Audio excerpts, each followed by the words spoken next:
नमस्कार, यो हो न्यूज 24 टेलिभिजन न्यूज 8 मा स्वागत छ। मुलुकको राष्ट्रिय स्वाधीनता संकटमा परेको अहिले मात्र होइन, राष्ट्रिय स्वाधीनता संकटमा परेको भन्दै सत्ता बाहिर रहेका दलहरूले बेला मौकामा कुर्ली भाषण गर्छन्। विपक्षले विरोध गर्नुलाई वर्तमान राज्य व्यवस्थामा स्वाभाविक मानिन्छ। तर अहिले प्रधानमन्त्री पुष्पकमल दाहाल प्रचण्डले संघीय लोकतान्त्रिक गणतन्त्र स्थापनापछि पनि मुलुक साँच्चैकै स्वाधीन नरहेको भाव झल्कने अभिव्यक्ति दिएपछि मुलुकको राष्ट्रिय राजनीति तरङ्गित छ। यति बेला प्रधानमन्त्री प्रचण्डले नेपालमा व्यवसाय गर्दै आएका एक भारतीय नागरिकले आफूलाई प्रधानमन्त्री बनाउनै बारम्बार दिल्ली गएको भनी गत सोमबार अभिव्यक्ति दिएका थिए। संविधानतः प्रधानमन्त्री बनाउने भनेको यहीँको संसद नै हो। तर प्रचण्डको त्यो अभिव्यक्तिले राष्ट्रिय स्वाधीनतामाथि आँच आएको मात्रै छैन, नेपालमा सरकार गठन विदेशीको निगाहमा हुने गरेको तथ्यलाई बल पुर्याएको छ। यसले थप चिन्ता थपेको छ। प्रचण्डलाई प्रधानमन्त्री बनाउन पटक पटक दिल्ली पुगेका सरदार प्रीतम सिंहको प्रचण्डसँगको सम्बन्ध माओवादी नेत्री पम्फा भुसालबाट भएको पनि प्रचण्डले बताएका थिए। राजपरिवार निकटका महेन्द्रकालीन व्यवसायी सिंहसँग माओवादी शान्ति प्रक्रियामा आए लगतै सम्बन्ध बनाएकी भनिएकी नेत्री भुसाल भारतीय सत्तारूढ दल भारतीय जनता पार्टी भाजपाको पार्टी स्थापना दिवसको अवसरमा दिल्ली जाने तयारी गरेकी छन्।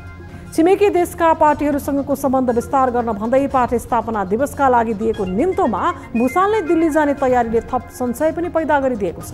राष्ट्रिय स्वाधीनतामाथि आँच आएको भनी सर्वत्र आलोचना भइरहँदा महेन्द्रकालीन भारतीय एजेन्डासँगको सामिप्यता बनाएकी भुसालको दिल्ली यात्राको तयारीले संशय मात्रै पैदा गरिदिएको छैन।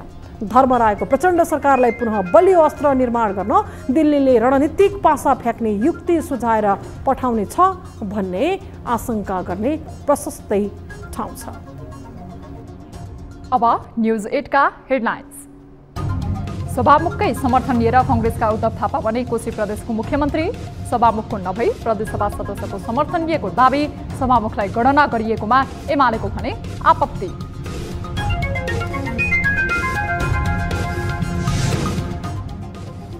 प्रधानमन्त्री प्रचण्डको अभिव्यक्तिले राष्ट्रिय राजनीतिमै खिचलो, विदेशीको हस्तक्षेपका विषयमा हिलो छ्यापाछ्याप। प्रचण्डलाई प्रधानमन्त्री बनाउन मुख्य भूमिका खेलेको एमालेमाथि नै प्रश्न।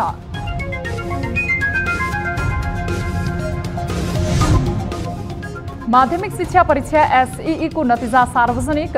कोरोना संक्रमण पछिकै सुधारोन्मुख नतिजा, उच्च ग्रेड ल्याउने विद्यार्थीको संख्या बढ्यो। 3.2 देखि 3.6 सम्म ल्याउने परीक्षार्थी संख्या 55,069 जना छन्। आयुर्वेदिक औषधिमा अति महत्त्वपूर्ण मानिने भीर मौरीको महको माग धान्नै मुस्किल।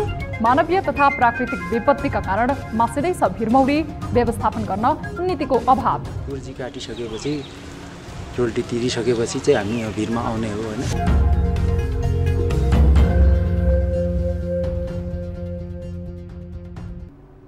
हामी निरन्तर न्यूजमा छौं। लामो रस्साकसी र राजनीतिक अन्योलताका बीच कोशी प्रदेशले नयाँ मुख्यमन्त्री पाएको छ। बहुमत सदस्य पुर्याउनै हम्मे परिरहँदा कांग्रेस सहितको गठबन्धन सभामुख सहितलाई जोडेर बहुमत दाबी गरिएको थियो। सभामुख सहित जोडेर गरिएको दाबीलाई स्वीकृत गर्दै प्रदेश प्रमुख परशुराम खापुङले कांग्रेसका उद्धव थापालाई मुख्यमन्त्री नियुक्त गरेका छन्। एक रिपोर्ट। एमालेका हिक्मत कुमार कार्की नेतृत्वको सरकार ढलेसँगै कोशी प्रदेशमा नयाँ सरकार गठन हुने नहुने अन्यल थियो। दुई वा दुईभन्दा बढी दल मिलेर कसैले पनि बहुमत सिद्ध गर्ने अवस्था नबनेपछि प्रदेश मध्यावधि निर्वाचनमा जाने आशंका गरिएको थियो। तर कांग्रेस माओवादी सहितको गठबन्धनले प्रदेशका सभामुखलाई समेत गणना गरी बहुमत दावी गरिएपछि प्रदेश प्रमुख परशुराम खापुङले मुख्यमन्त्री नियुक्त गरेका हुन्। नवनियुक्त मुख्यमन्त्री उद्धव थापाले 30 दिनभित्र विश्वासको मत लिने बताएका छन्। मुख्यमन्त्रीमा नियुक्त भएपछि संचारकर्मीसँग कुरा गर्दै उनले आफूले 30 दिनभित्र विश्वासको मत लिने बताए। मत लिने त अब संवैधानिक व्यवस्था 30 दिनभित्र छ। हामी 30 दिनभित्रमा विश्वासको मत लिन्छौँ। सभामुखले वर्तमान सरकार गठनका क्रममा गरेको हस्ताक्षरको विषयमा आउने दिनमा संविधानको व्याख्या मार्फत प्रश्न पार्ने थापाले बताएका छन्। सभामुख मात्रै नभई प्रदेशसभाको सदस्य पनि उनको जिकिर छ। तर सभामुख सहितलाई गणना गरी दावी गरिएको बहुमतलाई खापुङले स्वीकृत गर्दै नेपाली कांग्रेस संसदीय दलका नेता उद्धव थापालाई मुख्यमन्त्री नियुक्त गरिएको एमाले भने असन्तुष्ट बनेको छ।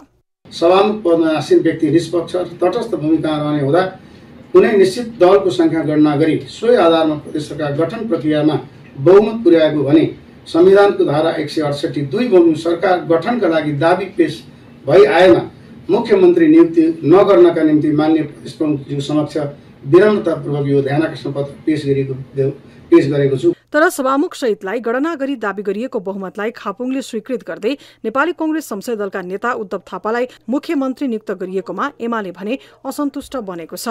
मुख्यमन्त्री नियुक्त भएपछि थापाले प्रदेशको विकास र समृद्धि आफ्नो प्राथमिकतामा रहेको बताए। उनले पहिचानको मुद्दालाई पनि वार्ताको माध्यमबाट वार्ता समिति गठन गरेर सम्बोधन गरिने बताए। थापाले प्रदेशको नाम भने अहिले परिवर्तन नहुने बताएका छन्। नवनियुक्त मुख्यमन्त्री थापालाई शुक्रबार शपथ गराइने भएको छ। शुक्रबार नै सानो आकारको मन्त्री परिषद गठन गरिने थापाले बताएका छन्। को हुन् थापा?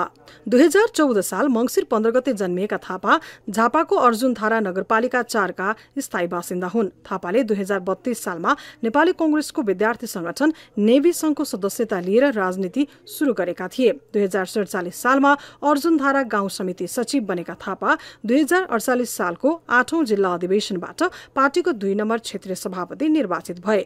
10औं अधिवेशनसम्म आइपुग्दा जिल्ला सचिव, 11औं अधिवेशनबाट जिल्ला उपसभापति र 12औं अधिवेशनपछि जिल्ला सभापति बनेका थापा हाल सोही जिम्मेवारीमा छन्। व्यवस्थापन संकायमा स्नातकसम्मको अध्ययन गरेका थापाले जिल्ला विकास समिति झापाको संयन्त्र सदस्य भएर 3 वर्ष काम गरेका छन्। 2070 सालको चुनावमा झापा क्षेत्र नम्बर 4 बाट उम्मेद्वार बनेका थापा नेकपा एमालेका उम्मेद्वार प्रेम गिरीसँग पराजित भएका थिए।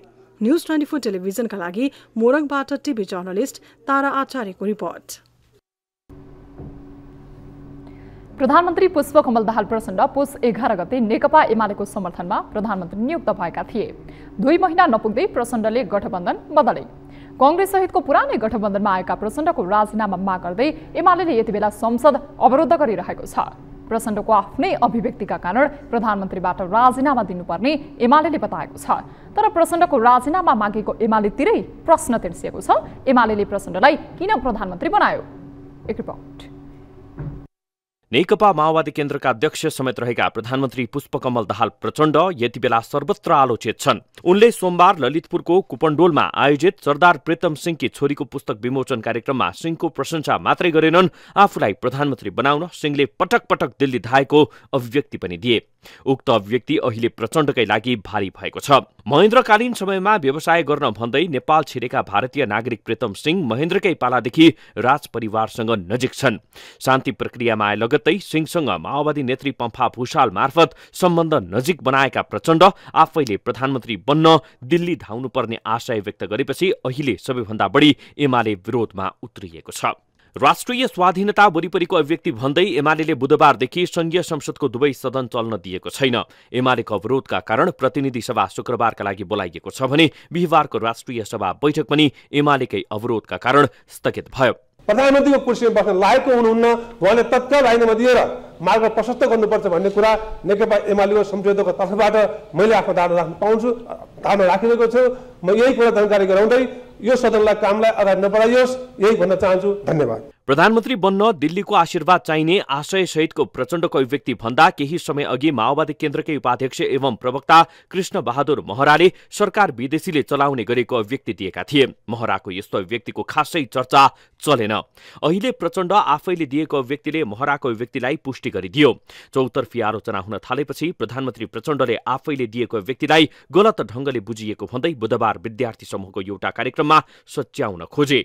बिहिबार माओवादी केन्द्र र प्रचण्ड सचिवालयले पनि विज्ञप्ति जारी गर्दै प्रचण्डको अभिव्यक्तिको बचाव गरेको छ। सार्वजनिक कार्यक्रममा भाषणको क्रममा चिप्लिएका प्रचण्डको बचाव गर्न माओवादी पंक्ति यतिबेला भ्रष्टाचार विरुद्धको अभियान रोक्न राजीनामा मागिएको तर्क गर्न थालेको छ। माओवादी पंक्तिले एमालेलाई रको एजेन्टदेखि संविधान विघटन गरेको आरोप लगाएको छ। यही विषयलाई लिएर एमाले र माओवादीले एकले अर्कालाई हिलो छाप्न शुरू भएको छ। नेपालको सरकार विदेशीको इशारामा चल्ने गरेको आरोप यसअघि पनि लाग्दै आएको थियो। तर अहिले प्रचण्डले दिएको अभिव्यक्ति सही हो भने एमालेले दिल्लीको योजनामा प्रचण्डलाई प्रधानमन्त्री किन बनायो भन्ने प्रश्न तेर्सिन्छ। यसर्थ कांग्रेस क्याम्पबाट उछिटिएर पुस 11 गते बालकोट पुगेका प्रचण्डलाई प्रधानमन्त्रीमा समर्थन गर्नुले एमाले भित्र पनि खोट देखिन्छ। त्यसैले शीर्ष राजनैतिक दलहरूले एकले अर्कालाई आरोप प्रत्यारोप गर्न छोडेर आम नागरिकमाथि आत्मलोचना गर्दै आगामी दिनमा राष्ट्रका लागि अघि बढ्ने प्रण गर्नु जरुरी छ। अन्यथा अर्को निर्वाचनमा जनताले न गलत त्याउलान् भन्न सकिन्न। न्युज 24 टेलिभिजनका लागि राजनैतिक ब्युरो। हामी निरन्तर न्युजमा छौं। माध्यमिक शिक्षा परीक्षा एसईई को नतिजा बिहिबार प्रकाशित गरिएको छ। कोरोना संक्रमणपछि खस्केको नतिजा यो पटक भने उल्लेख्य सुधार भएको छ। गत वर्षको तुलनामा यस वर्ष उच्च ग्रेड ल्याउने विद्यार्थीको संख्यामा पनि वृद्धि भएको छ। एक रिपोर्ट। माध्यमिक शिक्षा परीक्षा एसईई को नतिजा बिहिबार सार्वजनिक भएको छ। अघिल्लो वर्षको तुलनामा यसपालिको नतिजामा उल्लेख्य सुधार आएको हो। यसपटकको एसईई परीक्षामा 4,85,396 परीक्षार्थी सहभागी भएका थिए। 4,85,396 परीक्षार्थी मध्ये 22,475 विद्यार्थीले A+ ल्याएका छन्, जुन कुल संख्याको 4.63% हो। अघिल्लो वर्ष A+ ल्याउने विद्यार्थीको संख्या 9,633 मात्रै रहेको थियो। परीक्षा बोर्डका अध्यक्ष डाक्टर महाश्रम शर्माले 4,84,939 सहभागी विद्यार्थी मध्ये 3.60बाट 4 GPA ल्याउने विद्यार्थीको संख्या गत वर्षको तुलनामा 1.94% बाट यस वर्ष 4.63% GPA ल्याउन सफल भएको बताएका छन्। गत वर्ष 9,633 जना विद्यार्थी भएकोमा यस वर्ष 22,475 जना विद्यार्थीले 3.60बाट 4 GPA ल्याएको उनले बताएका छन्। 3.20 देखि 3.60 GPA ल्याउने विद्यार्थीहरू 11.36 रहेको र गत वर्ष 8.40% रहेको बताइएको छ। परीक्षा प्रणाली र त्यसको सुधारको पक्ष उत्तर पुस्तिका परीक्षणका कुराहरू जस्तै के छ भने जुन किसिमको मार्किङ स्किम बनाएर विद्यार्थीहरूको उत्तर पुस्तिका परीक्षण गर्ने कुराहरूलाई शिक्षकहरूले भेरिएसन कम हुने गरी चाहिँ जुन लाइनमा परीक्षामा सुधार गर्नुभएको छ त्यो पनि अर्को पक्ष चाहिँ हुन सक्छ। त्यसैले यो विविध पक्षहरू चाहिँ यसको चाहिँ आधारहरू हुन्। त्यस्तै 0.8 देखि 1.2 सम्म 2200 परीक्षार्थीले GPA प्राप्त गरेको बोर्डका सदस्य सचिव दुर्गा प्रसाद अर्यालले बताएका छन्।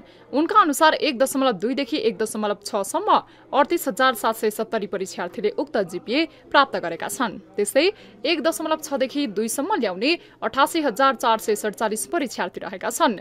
2 देखि 2.4 सम्म ल्याउने परीक्षार्थीको संख्या 1,02,293 रहेको छ। 2.4 देखि 2.8 सम्म ल्याउने 89,331 जना परीक्षार्थी रहेका छन्। 2.8 देखि 3.2 सम्म GPA ल्याउने विद्यार्थीको संख्या 72,362 रहेको छ। त्यसै 3.2 देखि 3.6 सम्म ल्याउने परीक्षार्थीको संख्या 55,069 रहेको छ। 3.6 देखि 4 सम्मको GPA ल्याउनेको संख्या 22,475 रहेको छ। यसैगरी GPA ग्रेड पोइन्ट प्राप्त नभएका अर्थात् सबै विषयको परीक्षा नदिएकाको संख्या र अनुपस्थित विद्यार्थीको संख्या भने 13,992 रहेको छ। यो परीक्षामा 4,95,751 परीक्षार्थी मध्ये 22,640 जना परीक्षार्थी परीक्षामा अनुपस्थित भएको अवस्था छ र त्यो संख्यालाई हामीले प्रतिशतमा हेर्यौं भने 4.57% हुन्छ। यसैगरी अर्को सबभन्दा सानो GPA 0.8 देखि 1.2 सम्म ल्याउने विद्यार्थी संख्या 3,280 छ। त्यसलाई हामीले प्रतिशतमा हेर्दाखेरि 0.66% हुन्छ। बोर्डले अन्तिम पटक 2072 सालको पद्धति अनुसार नतिजा प्रकाशित गरेको हो। विक्रमसम्म 2072 को प्रणाली अनुसार सैद्धान्तिक र प्रयोगात्मकको जोडेर 35% अङ्क ल्याए पनि विद्यार्थी उत्तीर्ण हुने व्यवस्था रहेको छ। विक्रमसम्म 2072 को पद्धति अनुसार 90 देखि 100% ल्याउनेलाई A+, 80 देखि 90 भन्दा कम ल्याउनेलाई A, 70 देखि 80 भन्दा कम ल्याउनेलाई B+, 60 देखि 70 भन्दा कम ल्याउनेलाई B, 50 देखि 60 भन्दा कम ल्याउनेलाई C+, 40 देखि 50 भन्दा कम ल्याउनेलाई C, 30 देखि 40 भन्दा कम ल्याउनेलाई D+, 20 देखि 30 भन्दा कम ल्याउनेलाई D तथा 20 भन्दा कम ल्याउनेलाई E ग्रेड प्रदान गरिन्छ। नयाँ निर्देशिका 2078 अनुसार सैद्धान्तिक विषयमा विद्यार्थीले अनिवार्य 35% अङ्क ल्याउनुपर्ने व्यवस्था रहेको छ। नयाँ पद्धति अनुसार सबै विषयमा 35% भन्दा कम अङ्क ल्याउनेलाई नन ग्रेडमा राख्ने व्यवस्था रहेको छ। यो व्यवस्था पनि आगामी वर्षदेखि मात्रै लागू हुने भएको छ। गत चैत 17 गतेदेखि 29 गतेसम्म देशभरका 2037 परीक्षा केन्द्रमा सञ्चालित परीक्षामा देशभरका सामुदायिक र निजीका गरी 12,083 विद्यालयका कुल 4,85,396 विद्यार्थीको सहभागिता रहेको थियो। न्युज 24 टेलिभिजनका लागि अस्मिता तिवारीको रिपोर्ट। 2073 सालमा संशोधित शिक्षा ऐनको 8औं संशोधनले विद्यालय शिक्षाको संरचनामा केही फेरबदल गर्यो, जसअनुसार कक्षा 12लाई विद्यालय तहको अन्तिम कक्षा हुने व्यवस्था गरेको छ। तर ऐन संशोधन भएको 7 वर्षसम्म पनि एसई परीक्षा र नतिजा प्रकाशनको शैली बदल्नेतर्फ शिक्षा मन्त्रालय र राष्ट्रिय परीक्षा बोर्ड असक्षम भएका छन्। जसका कारण पुराना शैलीमा यस वर्ष पनि एसई को नतिजा सार्वजनिक भयो, जसले विद्यार्थीमा अनियलता सृजना गरेको छ। एक रिपोर्ट। 2073 को शिक्षा ऐनको 8औं संशोधनले साबिका उच्च माध्यमिक शिक्षा परिषद विघटन गरी बोर्डको अवधारणा ल्याएको थियो। सरकारले गठन गरेको उच्च स्तरीय राष्ट्रिय शिक्षा आयोगले पनि कक्षा 10 को परीक्षा र नतिजा प्रकाशनको कामलाई प्रदेश मातहत गर्न सुझाव दिएको थियो। तर 7 वर्षदेखि शिक्षा मन्त्रालय र राष्ट्रिय परीक्षा बोर्ड एसईई को परीक्षा र नतिजा प्रकाशन प्रणाली बदल्न सकेको छैन। बोर्डका अनुसार यस वर्ष परीक्षामा 4,84,939 जना विद्यार्थी रहेका थिए, जसमध्येका 431 विद्यार्थीको परीक्षा रद्द गरिएको छ भने 290 विद्यार्थीको परीक्षाफल स्थगन गरिएको बोर्डले जनाएको छ। नन ग्रेडेड हुनेमा 13,992 अर्थात 2.89% विद्यार्थी छन्। हाल प्रचलनमा रहेको लेटर ग्रेडिङ निर्देशिका अनुसार सैद्धान्तिक तर्फ 35 र प्रयोगात्मक तर्फ 40 अङ्क नल्याउने विद्यार्थीको प्रमाणपत्रमा एनजी अर्थात नन ग्रेडेड लेखिने र मूल प्रमाणपत्र नदिने व्यवस्था भए पनि यस वर्ष यो नियम लागू नहुने भएको छ। बिहिबार सार्वजनिक भएको नतिजामा विद्यार्थी फेल हुँदैनन्, तर नयाँ निर्देशिका अनुसार नतिजा सार्वजनिक गर्दा धेरै विद्यार्थी नन ग्रेडमा पर्ने सम्भावना रहेकाले बोर्डले धेरै विद्यार्थीलाई माथिल्लो तह पढ्न पाउने गरी नतिजा सार्वजनिक गरेको जनाएको छ। 2078 को निर्देशिकामा सैद्धान्तिक विषयमा अनिवार्य 35% अङ्क ल्याउनै पर्ने व्यवस्था छ, जस अनुसार सबै विषयमा 35% भन्दा कम अङ्क ल्याउनेलाई नन ग्रेडेडमा राख्ने व्यवस्था छ। तर बोर्डले भने लेटर ग्रेडिङ निर्देशिका 2072 अनुसार नै नतिजा प्रकाशित गरेको छ। 2072 सालमा लागू गरेको ग्रेडिड निर्देशिका अनुसार अन्तिम पटक नतिजा प्रकाशित गरिएको बोर्डका पदाधिकारीको भनाइ छ। उक्त प्रणाली अनुसार सैद्धान्तिक र प्रयोगात्मकको जोडेर 35% अङ्क ल्याए पनि विद्यार्थीले कक्षा 11 मा भर्ना हुन पाउँछन्। पुरानो व्यवस्था अनुसार 2 विषयसम्म नन ग्रेड भए पनि तत्कालै ग्रेड वृद्धि परीक्षा दिन पाइनेछ। न्यूज 24 टेलिभिजनका लागि टिभी जर्नलिस्ट सुस्मिता बानियाको रिपोर्ट। न्यूजहरू अझै बाँकी छन्, अब पालो ब्रेकको।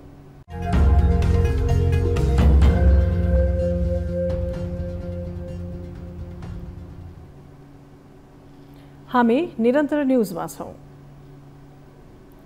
खोटाङमा हरेक वर्षको उभौली यामको जेठ र उधौली यामको कार्तिक मङ्सिरमा पहरामा चढेर भिरमौरीको मह काट्ने गरिन्छ। मह सिकारी मालिङ्गो र सिंगालेको चोयाको डोरीको पर्याङ अर्थात् भर्याङको सहारामा देख्दै डरलाग्दो भिरमा झुन्डिएर भिरमौरीको मह काट्ने गर्छन्। अग्लो र भिरमा पाइने महबाट स्थानीयले हरेक वर्ष कम्तीमा 1.5-2 लाख आम्दानी गर्छन्। एक रिपोर्ट।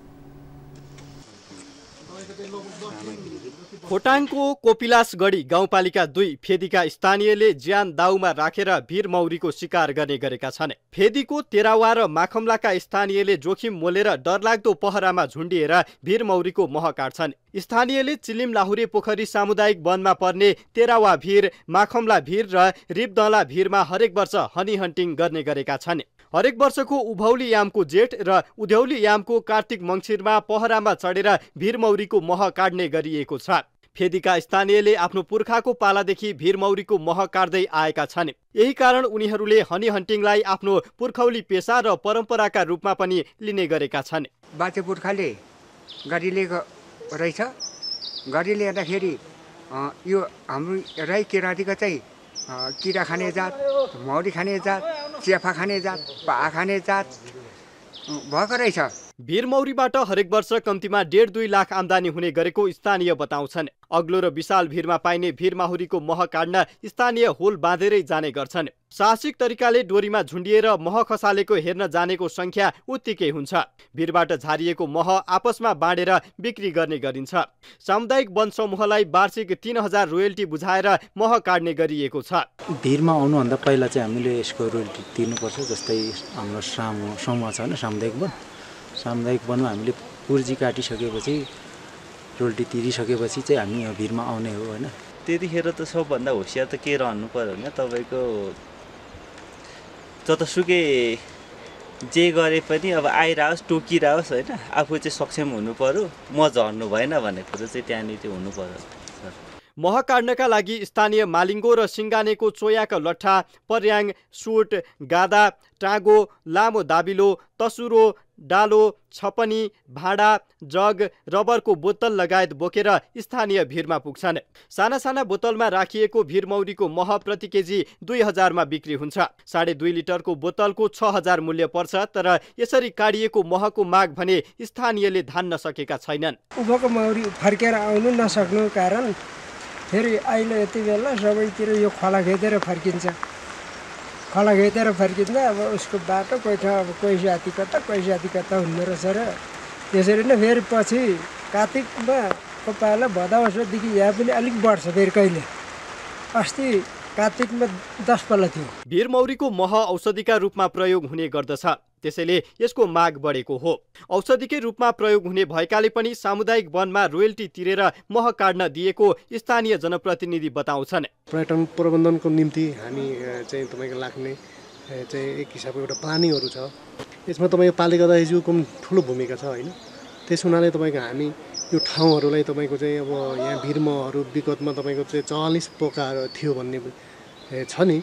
अब अहिले त तपाईँको हामी हेऱ्यौँ अब चाहिँ दुई पोका छ अहिले होइन। अब एउटा तपाईँको आगो 1 पोका होला।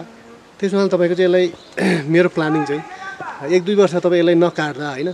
तर पछिल्लो समय भने मानवीय तथा प्राकृतिक विपत्तिका कारण भिरमौरी मासिँदै गएको छ, जसका कारण मह उत्पादनमा कमी आएको स्थानीयको भनाइ छ।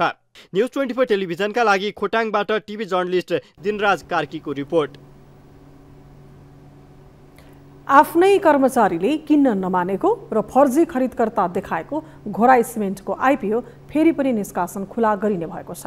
नेपाल धितोपत्र बोर्डले जाँचबुझ समितिको प्रतिवेदनका आधारमा कम्पनीको आइपिओ खरिदका लागि आवेदन दिएका लगानीकर्ताको रकम बन्धक नबनाउने उद्देश्यसहित निष्कासन खुला गर्न बाटो खोलिदिएको हो। तर घोराई सिमेन्टको आइपिओ विवादका सम्बन्धमा छानबिनलाई थाती राखेर बोर्डले पुनः आइपिओ खोलेपछि यसलाई थप शङ्काको दृष्टिकोणले हेर्न थालिएको छ। एक रिपोर्ट। नेपाल धितोपत्र बोर्डले लगानीकर्ताले आइपिओ फिर्ता लिन चाहेमा निष्कासन तथा बिक्री प्रबन्धकले सूचना निकालेको 3 दिनभित्र आवेदन दिन सकिने प्रावधानसहित शेयर जारी गर्ने समय दिएको छ। बोर्डले जाँचबुझ समितिको प्रतिवेदनका आधारमा कम्पनीको आइपिओ फिर्ता लिन चाहेमा निष्कासन तथा बिक्री प्रबन्धकले सूचना निकालेको 3 दिनभित्र आवेदन दिन सकिने प्रावधानसहित शेयर जारी गर्ने समय दिएको हो। आइपिओ बिक्री अवधि 4 असारभित्रै मागभन्दा 3 गुणा बढी आवेदन परिसकेको अवस्थामा कम्पनीले बिक्री अवधि थप गरी 14 असारसम्म कायम गरेपछि यसलाई छानबिनको घेरामा ल्याइएको थियो। घोराई सिमेन्टको आइपिओ अन्यलमा हुँदा सर्वसाधारण लगानीकर्ताको 9 अर्ब 83 करोड 85,55,950 रुपियाँ रोकिएको थियो। सर्वसाधारणको रकम फसेपछि दबावमा परेको धितोपत्र बोर्डले हतारमा 7 दिन आइपिओ खोल्न पाउने र 3 दिनमा रकम फिर्ता लिन पाउने निर्णय बुधबार गरेको हो। तर घोराई सिमेन्टको आइपिओ विवादका विषयमा बनेको छानबिन जारी हुँदै गर्दा पुनः आइपिओ खोलेपछि यो कदम थप शंकास्पद बनेको छ। घोराई सिमेन्ट इन्डस्ट्रिजले भारतीय कम्पनी आशिष ट्रान्सपोर्ट कर्पोरेसन र अमित ट्रेडिङसँग नक्कली बिल मार्फत करोडौं रुपियाँको कारोबार गर्ने गरेको पनि गत साता नै सार्वजनिक भइसकेका छन् भने घोराई सिमेन्ट इन्डस्ट्रिजका सञ्चालक, फर्जी आवेदक र फर्जी आवेदनलाई अनुमोदन गर्ने एनआईसी ब्याङ्क एवं निष्कासन तथा बिक्री प्रबन्धकमाथि थप छानबिन हुने भएको छ। एनआईसी एसिया ब्याङ्कले आवेदकको खातामा पर्याप्त रकम नभई आवेदन कसरी स्वीकृत गर्यो भन्ने सम्बन्धमा थप छानबिन गरी आवश्यक कारबाही अघि बढाउने भएको हो। त्यस्तै मागभन्दा बढी किता शेयर खरिदका लागि आवेदन परेको अवस्थामा पनि समय अवधि थप गर्न सूचना प्रकाशित गरेको सम्बन्धमा निष्कासन तथा बिक्री प्रबन्धक हिमाल क्यापिटल र नबिल इन्भेस्टमेन्ट ब्याङ्कमाथि पनि थप छानबिन हुने भएको छ। यति मात्र होइन, घोराई सिमेन्टका लगानीकर्ताद्वय विशाल समूह र त्रिवेणी समूहको एनआईसी एसिया ब्याङ्कमा करिब 40% शेयर स्वामित्व रहेको छ। एनआईसी एसिया ब्याङ्कको मुख्य शेयर धनीमा विशाल र त्रिवेणी सांघाई समूहका सदस्यहरू छन्, जसको घोराई सिमेन्टमा अधिकांश शेयर स्वामित्व छ। एनआईसी एसिया ब्याङ्कमा व्यावसायिक घराना विशाल समूहका सदस्यको कम्तीमा 26% शेयर स्वामित्व छ। त्यसै गरी सांघाई समूहका सदस्यको 13% शेयर लगानी छ। उता घोराई सिमेन्टमा विशाल समूह सम्बद्ध लगानीकर्ताको कुल 21.34% शेयर लगानी रहेको छ। विशाल समूहका उपाध्यक्ष त्रिलोकचन्द्र अग्रवाल घोराई सिमेन्ट कम्पनीको सञ्चालक समितिमै छन्। घोराई सिमेन्ट इन्डस्ट्रिज र एनआईसी एसिया ब्याङ्कका सञ्चालक एउटै समूह, एकै परिवारका सदस्य र एकै व्यक्ति भएकाले दिग्भ्रमित पार्ने षड्यन्त्रमा संलग्न भएको पनि पाइएको छ। यसले पनि धितोपत्र बोर्डको निर्णयप्रति प्रश्न उठेको छ। न्यूज 24 टेलिभिजनका लागि टिभी जर्नलिस्ट सुस्मिता बानियाको रिपोर्ट। हामी निरन्तर न्यूजमा छौं। पछिल्लो समय स्वस्थ जनशक्ति अभावका कारण स्वास्थ्य क्षेत्रको सेवामा असर परेको तथ्य बाहिरिएका छन्। यसै क्रममा चिकित्सा शिक्षा आयोगले आर्थिक वर्ष 2087-88 सम्ममा 2.5 लाख भन्दा बढी स्वास्थ्य जनशक्ति आवश्यक पर्ने प्रक्षेपण गरेको थियो। आयोगले आर्थिक वर्ष 2077-78 लाई आधार मानेर गरेको अध्ययनमा 2.5 लाख भन्दा बढी स्वास्थ्य जनशक्ति आवश्यक पर्ने देखिएको हो। एक रिपोर्ट। चिकित्सा शिक्षा आयोगले गरेको एक प्रक्षेपणमा आर्थिक वर्ष 2087-88 मा सरकारी र निजी स्वास्थ्य संस्थामा गरी 2.5 लाख स्वास्थ्य जनशक्ति आवश्यक पर्ने प्रक्षेपण गरेको छ। विश्व स्वास्थ्य संगठनका अनुसार प्रति 1000 मा न्यूनतम 4.45 स्वास्थ्य जनशक्ति हुनुपर्ने चिकित्सा शिक्षा आयोगले जनाए अनुरूप पनि 2088 सालमा स्वास्थ्य जनशक्तिको संख्या 3.6% ले प्रक्षेपण गरिएको छ। पछिल्लो समय स्वास्थ्य जनशक्ति अभावको समस्या देखिए पनि आगामी दिनमा गुणस्तरीय सेवा प्रदान गर्न आवश्यक पर्ने जनशक्तिको प्रक्षेपण गरिएको चिकित्सा शिक्षा आयोगका उपाध्यक्ष प्राटा श्रीकृष्ण गिरीको भनाइ छ। जुन दरमा जनशक्तिहरूलाई उपयोग हुन्छन् भनेर अस्पतालहरू अरू संस्थाहरूको परिकल्पना गरिएको छ, त्यसरी स्थापना नभएका हुन सक्छन्। त्यसलाई हामीले चाहिँ त्यति धेरै अहिले स्थापना भएकाहरूलाई ध्यान नदिइकन हुनुपर्ने कति हो, हुने नीति कति लिएको छ, त्यो भयो भने कति जनशक्ति चाहिन्छ भन्ने आधारमा जनशक्तिको प्रक्षेपण भएको छ। चिकित्सा शिक्षा आयोगका अनुसार आर्थिक वर्ष 2087-88 भित्र सरकारी र निजी स्वास्थ्य संस्थामा महिला स्वास्थ्य स्वयंसेविका र कार्यालय सहयोगी सहित 3,58,938 जनशक्ति आवश्यक पर्नेछ। साथै चिकित्सक र स्वास्थ्य कर्मी मात्रै 2,57,091 आवश्यक पर्ने समेत आयोगको निष्कर्ष छ। त्यस्तै आर्थिक वर्ष 2077-78 मा स्वास्थ्य संस्थामा 2,54,361 जनशक्ति आवश्यक रहेकोमा 1,78,309 मात्रै कार्यरत थिए, जुन संख्या 56,052 जनाले कम भएको देखिएको छ। साथै प्रतिवेदनमा आर्थिक वर्ष 2077-78 सम्ममा सञ्चालित स्वास्थ्य संस्था, सरकारी, निजी तथा गैर सरकारी अस्पताल, medical college, nursing home, clinic तथा शय्या संख्या प्रदान गरिएको सेवाका लागि आवश्यक जनशक्तिको आकलन गरिएको आयोगको भनाइ छ। पछिल्लो समय स्वास्थ्य संस्थामा जनशक्ति कम हुनुको कारण जनशक्ति उत्पादनमा कमी नभएर दरबन्दी अभावको समस्या देखिएको आयोगको दावी छ। हाम्रो पनि देशको नीतिले देखाएको कुराहरू त्यो हिसाबले जनशक्तिहरू कमी छ, तर सेवा प्रदान गर्ने संस्थाहरू छैनन्, कम छ। यहाँले भने जस्तै दरबन्दीहरूको संख्या असाध्यै न्यून छ।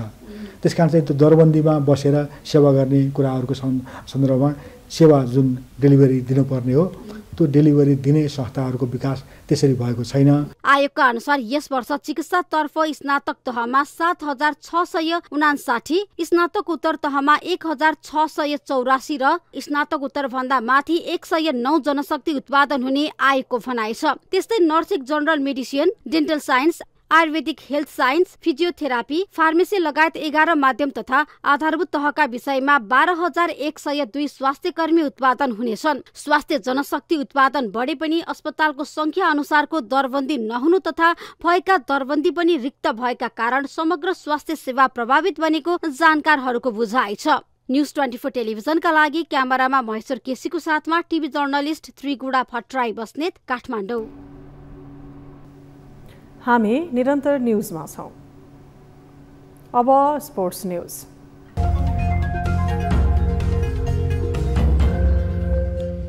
नेपाल ओलम्पिक कमिटीका अध्यक्ष जीवनराम श्रेष्ठले एसियन ओलम्पिक कमिटी ओसिएको कार्यसमिति सदस्य पदमा उम्मेदवारी दिने भएका छन्। ओसिएको चुनावी साधारण सभा बिहिबारदेखि थाइल्याण्डको बैंककमा सुरु भएको छ।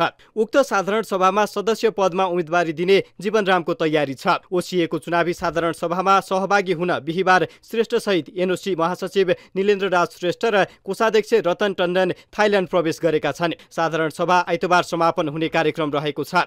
2 पटक राष्ट्रिय खेलकुद परिषद राखेपको सदस्य सचिव भइसकेका श्रेष्ठले एनओसीमा दोस्रो कार्यकालको रूपमा अध्यक्षको जिम्मेवारीमा काम गरिरहेका छन्।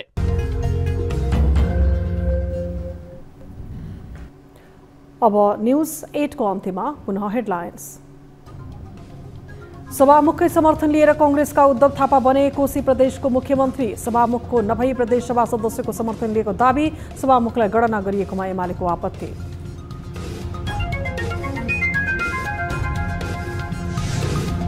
प्रधानमन्त्री प्रचण्डको अभिव्यक्तिले राष्ट्रिय राजनीतिमै किचलो। वैदेशिक हस्तक्षेपका विषयमा हिलो छ्यापाछ्याप। प्रचण्डलाई प्रधानमन्त्री बनाउन मुख्य भूमिका खेलेको एमालेमाथि नै प्रश्न।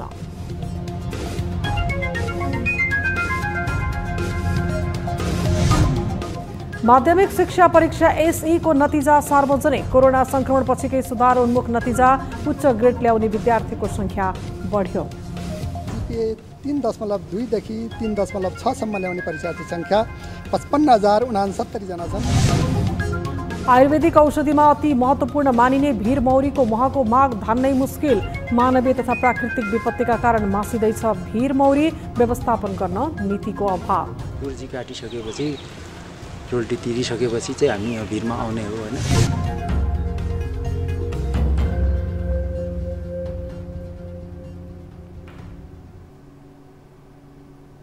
न्यूज 8 अहिलेलाई यति नै। जाँदा जाँदै ताली र गालीका लागि हामीले सोधेको प्रश्नको अन्तिम नतिजा। यसपछि प्रसारण हुने कार्यक्रम सीधा कुरा जनतासँगमा हेर्न नभुल्नुहोला। थप न्यूजका लागि हाम्रो वेबसाइट www.news24nepal.com हेर्नुहोला। साथै हामीलाई फेसबुक, ट्विटर र युट्युबमा पनि फलो गर्न सक्नुहुनेछ। यस्तै मोबाइल, इमेल र भाइबरबाट न्यूज 24 को हेल्प डेस्कमा केही समस्या र गुनासा छन् भने सम्पर्क गर्न सक्नुहुनेछ। अहिलेलाई बिदा दिनुहोस्। हामी निरन्तर न्यूजमा छौं। नमस्ते।